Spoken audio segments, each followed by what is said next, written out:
Science of Learning Research Center presents Psychology, Education, Neuroscience, PEN. Pen Principle number 4. Spacing out practice enhances memory.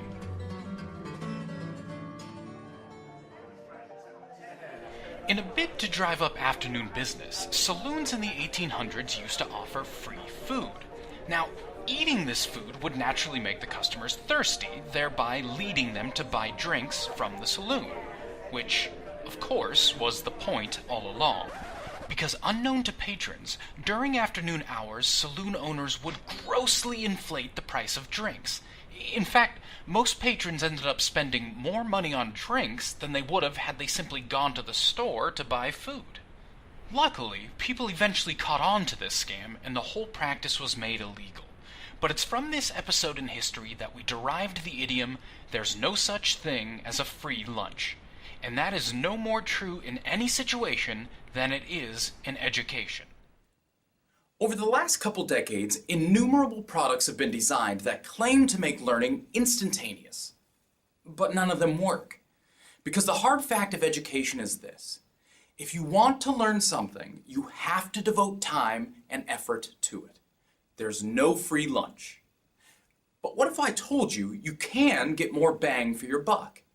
That if you decide to devote time to learning something, there's a way to organize that time to enhance your memory for the things you've learned. The secret is called spacing.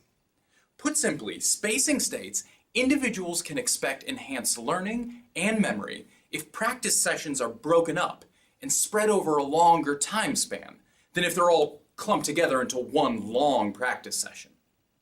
For instance, let's say you want to devote 3 hours to learning something.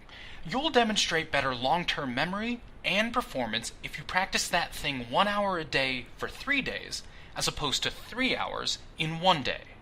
Turning to the brain, neuroscientists have found that when learning is stretched over several short sessions, both frontal control and deeper memory networks demonstrate enhanced activity. And in the classroom, the benefits of spacing have been demonstrated at nearly every level across nearly every subject, ranging from preschool students learning how to read, all the way up to medical students learning how to perform difficult surgeries. Classroom application.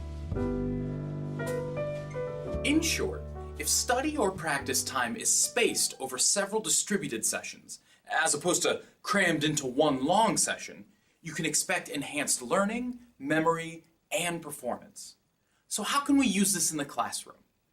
One idea is to make students aware of the issues associated with cramming. Although the technique of cramming may work in the short term, it impairs long-term memory of the learned material and does nothing for the transfer of skills. Rather, students should aim for several short study sessions spread out in the days and weeks leading up to exams. And the same holds true for in-class review sessions.